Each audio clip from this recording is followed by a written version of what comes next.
Heart beat scan ఒక్క second లోనే world class 640 slide CT scan ఇప్పుడు మీ విస్టా ఇమేజింగ్ బంజారా హిల్స్ లో.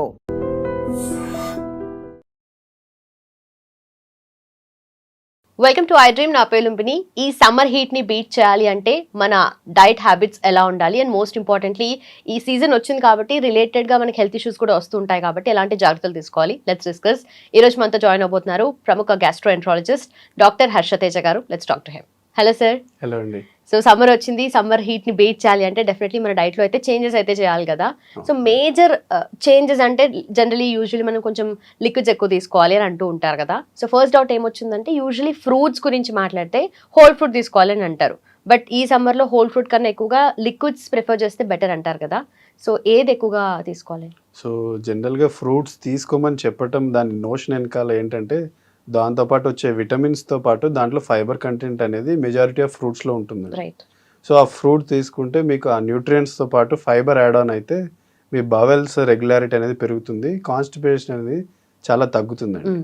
సో మీరు ఎప్పుడైతే దాన్ని జ్యూస్ చేశారంటే దాంట్లో ఉన్న పిప్పి అంతా బయటకు వెళ్ళిపోతుంది. సో మీకు కావాల్సిన న్యూట్రియంట్స్, మీరు తీసుకునే ఫైబర్ ఎందుకు తీసుకుంటున్నారో ఫ్రూట్స్ అనేవి అవన్నీ మీరు అవాయిడ్ చేస్తున్నారు. సో మీరు హైడ్రేషన్ మెయింటైన్ చేయాలనుకుంటే దాని బదులు బటర్ మిల్క్ తీసుకోవచ్చు, లేకపోతే నిమ్మకాయ నీళ్ళు తీసుకోవటము, బటర్ మిల్క్ తీసుకోవటము, లేకపోతే మీకు అవన్నీ దొరికినప్పుడు నియర్ బై ఫార్మసీలో ఓఆర్ఎస్ శాచెట్స్ తీసుకొని అదైనా ఒక 1 లీటర్ వాటర్లో కలుపుకొని తాగొచ్చండి. Okay okay. అండ్ ఆల్సో ఇప్పుడు మీరు అన్నట్టుగా ఫైబర్ లాస్ట్ అవ్వకుండా ఉండాలి అంటే మొత్తం హోల్ ఫ్రూట్ ని తీసుకోవాలండి. జ్యూస్ చేసి కూడా పల్ప్ ఉంటుంది కదా, అది తీసేయకుండా తీసుకున్నా కూడా అది కూడా కన్సిడర్ చేయొచ్చా? లేదు, హోల్ ఫ్రూట్ తీసుకుంటేనే ఫ్రూట్ తీసుకోవటమే బెటర్ అండి. Right sir. And also summer అంటే మ్యాంగో సీజన్ ఇస్ బ్యాక్ అని చెప్పి చాలా మంది సంతోషపడుతూ ఉంటారు, mango lovers. And specially diabetes patients ఎవరైతే ఉంటారో కొంచెం ఏం కాదు ఇది ఫ్రూటే కదా అని చెప్పి తీసుకుంటూ ఉంటారు. బట్ దానివల్ల వచ్చే డయాబెటీస్ వల్ల వచ్చే వాళ్ళకి రిస్క్ ఏముంటుంది? సో సీజనల్ ఫ్రూట్ అంటే మ్యాంగో నచ్చిన వాళ్ళు ఎవరు ఉండరండి. సో తీసుకోకూడదని ఎవరి ఇంట్రెస్ట్ని మనం డినై కూడా చేయలేము. సో మీరు అన్నట్టు డయాబెటిక్స్లో మ్యాంగోస్ వల్ల వచ్చే ప్రాబ్లమ్స్ ఏంటండి? సో మ్యాంగో అనే కాదు, ఏ ఫుడ్ అయినా హై గ్లైసిమిక్ ఇండెక్స్ ఉన్న ఫుడ్స్ వల్ల షుగర్ స్పైక్ అనేది చాలా ఫాస్ట్గా ఉంటుందండి. సో మ్యాంగోకి జనరల్గా అబౌవ్ 70 గ్లైసిమిక్ ఇండెక్స్ ఉంటుంది. సో జనరల్గా గ్లైసిమిక్ ఇండెక్స్ అంటే ఏదన్నా మనం ఫుడ్ తీసుకున్న తర్వాత ఒక 2 అవర్స్ తర్వాత ఎంత షుగర్ స్పైక్ వస్తుంది అనే దాన్ని బట్టి దాన్ని గ్లైసిమిక్ ఇండెక్స్ అంటారు. సో లో గ్లైసిమిక్ ఇండెక్స్ అంటే లెస్ దెన్ 50 ఉన్న వాటిని లో గ్లైసిమిక్ ఇండెక్స్ అంటారు. 50 to 70 వాటిని mid range. High glycemic index అంటే అబౌవ్ 70 అండి. సో అందులో మామిడికాయ అనేది హై గ్లైసిమిక్ ఇండెక్స్లో పడుతుంది. సో అలాగే మామిడికాయతో పాటు మనం తినే చాలా ఫుడ్ హై గ్లైసిమిక్ ఇండెక్స్లో ఉంటాయి. మీరు తీసుకునే బయట ఏ ప్రాసెస్డ్ ఫుడ్ అయినా కానీ, పిజ్జా, బర్గర్, మీరు తీసుకునే క్యాన్ జ్యూస్ కానీ, లేకపోతే కూల్ డ్రింక్స్ కానీ, మీరు ఏదైనా ఇన్స్టెంట్గా దొరికేది తీసుకున్నా లేకపోతే ప్రాసెస్డ్ ఫుడ్ అన్నిట్లలో హై గ్లైసిమిక్ ఇండెక్స్ ఉంటుందండి. జనరల్గా లో గ్లైసిమిక్ ఇండెక్స్ ఫుడ్స్ అంటే ఓట్స్ కానీ, హోల్ గ్రెయిన్స్ కానీ, నట్స్, ఆల్మండ్స్, లేకపోతే లెగ్యూమ్స్, చికెన్ పీస్, సోయాబీన్, ఇవన్నీ లో గ్లైసిమిక్ ఇండెక్స్ ఫుడ్స్ అండి. సో ఇప్పుడు మీరు అడిగిన క్వశ్చన్ మ్యాంగోస్ డయాబెటిక్ వాళ్ళు తీసుకోవచ్చా లేదా అని. సో అది హై గ్లైసిమిక్ ఇండెక్స్లో పడుతున్నప్పుడు సో మీరు తీసుకోవాలంటే అది తీసుకున్నప్పుడు దానికి సరిపడా రైస్ తగ్గించండి. సో ఇప్పుడు మీరు ఒకరోజు ఆఫ్టర్నూన్ ఆర్ ఈవినింగ్ ఒక మామిడికాయ ఒక 1 or 2 స్లైసెస్ తీసుకున్నారు, దానికి సఫిషియెంట్గా రైస్ తగ్గించారనుకోండి, మీకు నచ్చిన ఫ్రూట్ తినచ్చు, అలాగే మీ షుగర్ కూడా మెయింటైన్ చేసుకోవచ్చు. సో ఎప్పుడైనా మీరు హై గ్లైసిమిక్ ఇండెక్స్ని తీసుకుంటున్నప్పుడు దాని రీప్లేస్మెంట్ ఆపోజిట్లో లో గ్లైసిమిక్ ఇండెక్స్. ఇప్పుడు మామిడికాయ తిన్నప్పుడు వాల్నట్స్ లేకపోతే ఆల్మండ్స్ తీసుకోండి, లేకపోతే రైస్ తగ్గించి ఓట్స్ తీసుకోండి. అలాగా మీకు నచ్చిన ఫ్రూట్ అయితే తీసుకోవచ్చండి, దాంట్లో ప్రాబ్లం లేదు. కానీ మన సౌత్ ఇండియన్లో మెజారిటీ రైస్ లేకుండా తినలేరు. ఆ మామిడికాయ తిన్నంత మాత్రాన వాళ్ళకి ఫుడ్నెస్ రాదు. సో అదొక్కటి మనం జాగ్రత్త పెట్టుకొని మామిడికాయ అయితే తీసుకోవచ్చండి. So not much of difference. అంటే పర్ డే ఎన్ని తినొచ్చు? సో జనరల్గా డయాబెటిక్కి స్ట్రిక్ట్ కంట్రోల్ ఉన్న వాళ్ళకైతే డైలీ 2 స్లైసెస్ కంటే ఎక్కువ వద్దండి. ఎందుకంటే జనరల్గా మన కార్బోహైడ్రేట్ ఇంటేక్ ఒక డేకి 60% మన మీల్లో ఉండాలి, 20 to 30% protein, rest all fat అంటాం. సో ఆ తీసుకునే 60% కార్బోహైడ్రేట్స్లోనే మీరు ఒక ఫుల్ మామిడికాయ తింటే ఆ తినే కప్ రైస్లో కూడా చాలా మినిమల్ తీసుకోవాల్సి వస్తుంది. ఒకవేళ గ్లైసిమిక్ ఇండెక్స్ తో మ్యాచ్ చేసుకుంటూ తీసుకోవాలండి. ఓకే. ఓకే. సో, చూసుకుంటూ తీసుకోవాలండి. తినొచ్చండి. Right. And also sir summer ఈ హీట్ ఎక్కువ ఉంటుంది. బాడీలో హీట్ ఎక్కువైపోతుంది. అండ్ మళ్ళీ పైనుండి సమ్మర్ హీట్ ఎక్కువ ఉంటుంది కాబట్టి, సో దీనికి గ్యాస్ట్రిక్ సమస్యలకి ఏమన్నా లింక్ ఉంటుందంటారా? సో డైరెక్ట్గా ఉండకపోవచ్చని ఇండైరెక్ట్గా చాలా ఇంపాక్ట్ అయితే ఉంటుందండి. ఫర్ ఎగ్జాంపుల్ ఆల్రెడీ గ్యాస్ట్రైటిస్ ఉన్న వాళ్ళకి మీరు అదే టైంలో బాగా బిర్యానీ మధ్యాహ్నం పూట తిన్నారనుకోండి, ఈ వేడి వల్ల మన బాడీలో ఆల్రెడీ డీహైడ్రేషన్ అనేది ఒక కొంచెం సివియారిటీ అయితే క్రియేట్ చేస్తుంది. ఓకే. సో ఆ డీహైడ్రేషన్ వల్ల మన గట్ మూవ్మెంట్ కూడా ఆ డీహైడ్రేషన్ వల్ల తగ్గుతుందండి. మీరు ఈ స్పైసీ ఫుడ్ తీసుకోవడం వల్ల ఆ మోర్ స్పైస్ అనేది contact with your stomach duration అనేది పెరిగిపోతుంది. సో దానివల్ల గ్యాస్ట్రైటిస్ సిమ్టమ్స్ అనేది మనం సమ్మర్లో చాలా మందికి ఎక్కువ చూస్తుంటుంటాం. ఓకే. సో ఎప్పుడైనా కానీ మీరు ఈ స్పైసీ ఫుడ్ కానీ హై గ్లైసిమిక్ ఇండెక్స్ ఫుడ్స్ తీసుకున్నప్పుడైనా దానికి యాడ్ ఆన్గా ఏదో ఒక fruit fibre containing food add చేస్తూ అట్లీస్ట్ సమ్మర్లో 2 to 3 లీటర్స్ వాటర్ ఖచ్చితంగా తీసుకునేటట్టు చూడాలండి. లేకపోతే ఆ గ్యాస్ట్రైటిస్ సిమ్టమ్స్ కానీ కాన్స్టిపేషన్ కానీ చాలా ఎక్కువ అవుతుందండి. ఓకే. ఓకే. అండ్ ఆల్సో ఈ హీట్ స్ట్రోక్ అంటారు కదా, సో ఈ హీట్ స్ట్రోక్ వల్ల బాడీలో ఎలాంటి ఎఫెక్ట్స్ ఉంటాయి అండ్ ఏం చేయొచ్చు సార్ ఆ టైంలో? సో జనరల్గా కామన్ పబ్లిక్ కోసం హీట్ స్ట్రోక్ అంటే వాళ్ళ body temperature above 41 degrees Celsius లేకపోతే 104 కంటే ఎక్కువ టెంపరేచర్ ఒంట్లో పెరిగి వాళ్ళకి కళ్ళు తిరగటము, అర్థం కాకపోవటము, కన్ఫ్యూజ్ స్టేట్లో ఉండటము, వాళ్ళు ఎండలో తిరిగినట్టు మనకి ముందు ఒక రోజైనా కానీ 6-7 అవర్స్లో తెలిసినప్పుడు దాన్ని మనం హీట్ స్ట్రోక్ అని లేబుల్ చేస్తామండి. ఓకే.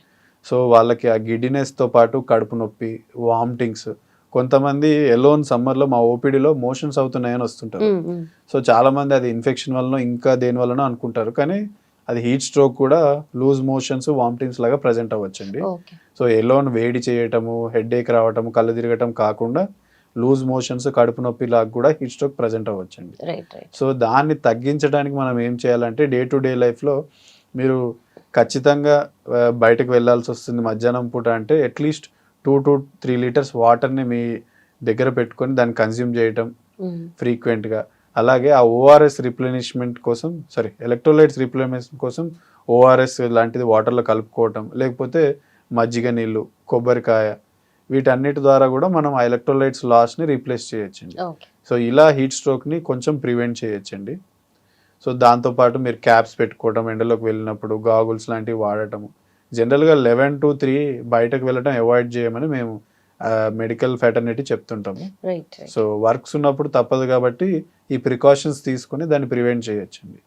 సో హీట్ స్ట్రోక్ వచ్చారని మీరు అనుమానిస్తే వెంటనే వాళ్ళని నీడ ఉన్న ప్రదేశానికి తీసుకెళ్ళి వాళ్ళ బాడీని అంతా తడిగుడ్డ పెట్టి వెంటనే తుడవటము, బాగా చల్లటి పదార్థాలు తాగిపించటము, వెంటనే దగ్గరున్న హాస్పిటల్ తీసుకెళ్తే వాళ్ళు నెసెసరీ ఫస్ట్ ఎయిడ్ చేస్తారండి. ఓకే. ఓకే.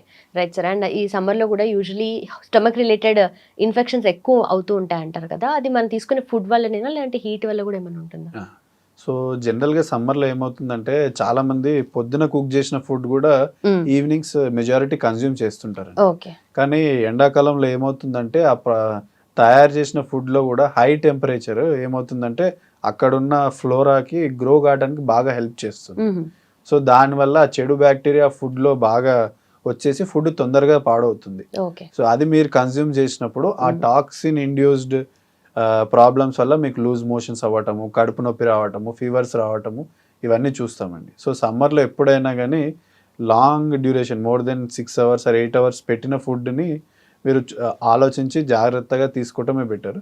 సో సమ్మర్లో ఏ పూటకు ఆ పూట వండి తినటం చాలా బెటర్ అండి. ఎందుకంటే ఈ అక్యూట్ డయేరియా అనేది ఈ టాక్సిన్ ఓవర్ గ్రోత్ వల్ల చాలా కామన్గా చూస్తాం సమ్మర్లో. ఓకే. ఓకే. సో డిహైడ్రేషన్ వల్ల కూడా కాన్స్టిపేషన్ వస్తుంది అని చెప్పారు కదా, సో అసిడిటీ కూడా దానివల్ల వచ్చే ఛాన్సెస్ ఉంటాయి సార్? ఉంటాయండి. సో మనం ఇంతకుముందు డిస్కస్ చేసుకున్నట్టు డిహైడ్రేషన్లో మన బాడీలో అన్ని పార్ట్స్కి గట్ మూవ్మెంట్ అనేది బాగా తగ్గిపోతుందండి. ఆ మూవ్మెంట్ తగ్గడం వల్ల acid duration stay in stomach అనేది బాగా పెరిగిపోతుంది. దానివల్ల ఇండైరెక్ట్గా గ్యాస్ట్రైటిస్ రావటము, ఆ మూవ్మెంట్ తక్కువ అవటం వల్ల సమ్మర్లో కాన్స్టిపేషన్ రావటము, ఇవన్నీ మనం చూస్తుంటామండి. సో వాటిని ప్రివెంట్ చేయడానికే sufficient water with sufficient fibre containing foods తీసుకుంటే వీటన్నిటిని మనం అవాయిడ్ చేయొచ్చండి. ఓకే. సో సమ్మర్‌లో వాటర్ మెలన్ ఒకటి అండ్ మ్యాంగోస్ ఎక్కువగా తింటూ ఉంటాము. సో వాటర్ మెలన్ అయితే కొంచెం లైట్ ఆన్ స్టమక్ ఉంటుంది. అప్పటికి ఫిల్లింగ్ ఉన్నా కూడా తర్వాత మంచి హైడ్రేషన్ కాబట్టి. బట్ మ్యాంగోస్ తినడం వల్ల కొంచెం హెవీ అనిపిస్తుంది కదా! సో దీనికి ఏమైనా డైజెషన్ ప్రాబ్లమ్స్ ఏమన్నా వస్తాయా సార్ ఎక్కువగా మ్యాంగోస్ కన్జ్యూమ్ చేస్తే? డైజెషన్ ప్రాబ్లమ్ అంటూ ఏముండదండి. కొంతమందికి ఫైబర్ ఇంటాలరెన్స్ ఉన్న వాళ్ళకి కొంతమంది ఫైబర్ అనేది అబ్జార్ప్షన్ డైజెషన్ కాదండి. ఓకే. సో దానివల్ల వాళ్ళకి బ్లోటింగ్ సిమ్టమ్ అనేది బాగా ఎక్కువ వస్తుంది. అంటే కడుపు ఉబ్బరం ఉండటము, ఒకటేసారి 2-3 మామిడికాయలు తిన్న వెంటనే కడుపు బాగా ఉబ్బరం ఉండటము, 2-3 సార్లు మోషన్కి వెళ్ళటం కామన్గా చూస్తుంటుంటాం. సో అది తీసుకున్నప్పుడు సఫిషియెంట్ వాటర్ ఇంటేక్ అనేది మనం తీసుకుంటే వీటిని అనేది అవాయిడ్ చేయొచ్చండి. ఓకే. ఓకే. సో సమ్మర్ అంటేనే డ్రింక్స్ రిలేటెడ్ ఎక్కువైపోతూ ఉంటాయి. మనం ఎక్కువగా బయట చూసినా కూడా వాటర్ మెలన్ జ్యూస్లని, వాటర్ మెలన్ అని అనే ఫ్రూట్ జ్యూసెస్ ఓకే అవి ఎప్పుడు ఉంటాయి కామన్గా. కానీ షుగర్ కేన్ జ్యూస్ కానీ మోస్ట్ ఇంపార్టెంట్లీ పుదీనా వాటర్ అంటారు, అలాగే బటర్ మిల్క్, ఎక్కువగా ఈ లెమన్ సోడా కూడా చూస్తుంటాం కదా సార్. అంటే వీటిలో ఏవి తీసుకోవచ్చు, ఏవి అసలు కన్జ్యూమ్ చేయకపోతే బెటర్ అంటారు? సో జనరల్గా మీరు జ్యూసెస్ గురించి మాట్లాడితే ఎప్పుడు ఏ జ్యూస్ తీసుకోవాలన్నా ఇన్స్టెంట్గా అప్పుడే తయారు చేసుకొని తీసుకోవడం చాలా బెటర్ అండి. ఓకే. సో మీరు తయారు చేసి పక్కన పెట్టినప్పుడు దాంట్లో కంటామినేషన్ కానీ బ్యాక్టీరియల్ ఓవర్ గ్రోత్ అయ్యే ఛాన్సెస్ చాలా ఎక్కువ. కానీ చాలా మంది జ్యూస్ లాగా తీసుకోకుండా దాంట్లో చక్కెర వేసుకోవటము, యాడెడ్ స్వీట్నర్స్ యాడ్ చేస్తుంటారు.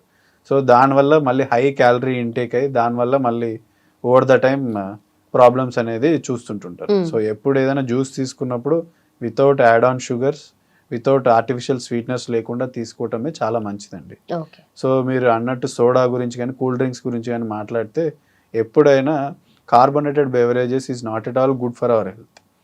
సో ఆ సోడా తాగితే ఇన్స్టెంట్గా గ్యాస్ రిలీఫ్ అయింది, ఇన్స్టెంట్గా బెటర్ అనిపిస్తుంది, కానీ at the end of day దాంట్లో ఉండే షుగర్స్ వల్ల మీకు గట్ బ్యాక్టీరియా డిస్టర్బ్ అవుతుంది. ఓవర్ ద టైం దానివల్ల మళ్ళీ మీకు వచ్చే గట్ ప్రాబ్లమ్స్, ఐబిఎస్, అలాగే పేగుపూత జబ్బులు, ఇవన్నీ ఓవర్ ద టైం దానివల్ల వస్తుంది. ఇలాగే హై క్యాలరీ ఇంటేక్ తీసుకుంటే over the time obesity, non alcoholic fatty liver కూడా దారితీస్తుంది. ఎప్పుడైనా మీరు డిహైడ్రేటెడ్ ఫీల్ అయినప్పుడు నార్మల్ వాటర్ తీసుకోవటం బెటర్. దానికి add on nutrients or electrolytes important కాబట్టి కొబ్బరి నీళ్ళు, మజ్జిగ తీసుకోవటం బెటర్ అండి. ఓకే. అది దొరకకపోతే మీరు ఇంటి దగ్గర ఉన్న ఓఆర్ఎస్ కలుపుకొని తాగటం బెటర్ అండి. ఓకే. ఓకే. అండ్ ఆల్సో ఎక్కువగా మార్నింగ్ టైమ్స్ లిక్విడ్స్, అంటే ఇప్పుడు టీ కాఫీ అయితే first thing in the morning చేస్తూ ఉంటారు. సో అది స్కిప్ చేసి దాని ప్లేస్లో ఏది తీసుకోవచ్చు లిక్విడ్ ఫామ్లో మార్నింగ్స్? సో జనరల్గా లిక్విడ్ ఫామ్లో మన బాడీకి మీరు కాఫీ అన్నా కానీ తాగొచ్చండి. ఎందుకంటే కాఫీ అనేది ఎప్పుడైనా కానీ మీరు తీసుకుంటే బ్లాక్ కాఫీ తీసుకోవడం అనేది మన హెల్త్కి చాలా మంచిది. టీ అయినా కానీ గ్రీన్ టీ, అంటే దానికి యాడ్ ఆన్ న్యూట్రియంట్స్ కలపకుండా ఎలోన్ ఆ టీ కానీ కాఫీ కానీ తీసుకుంటే మీకు దానివల్ల వచ్చే యాంటీ ఆక్సిడెంట్స్, అడిషనల్ బెనిఫిట్స్ అనేవి చాలా ఉంటాయండి. సో కాఫీలో ఉండే కొన్ని కాంపోనెంట్స్ వల్ల మన లివర్లో ఉండే ఫ్యాట్ కూడా మెటబలైజ్ అయిపోయి ఆ ఫ్యాటీ లివర్ కూడా కొన్నిసార్లు రిగ్రెస్ అవుతుందండి. ఓకే. సో ప్యూర్ డికాషన్ కానీ గ్రీన్ టీ కానీ తీసుకోవచ్చండి, there is no restriction. So మన మెయిన్ గోల్ అనేది క్యాలరీ రెస్ట్రిక్షన్స్ తోటే ఉండాలి.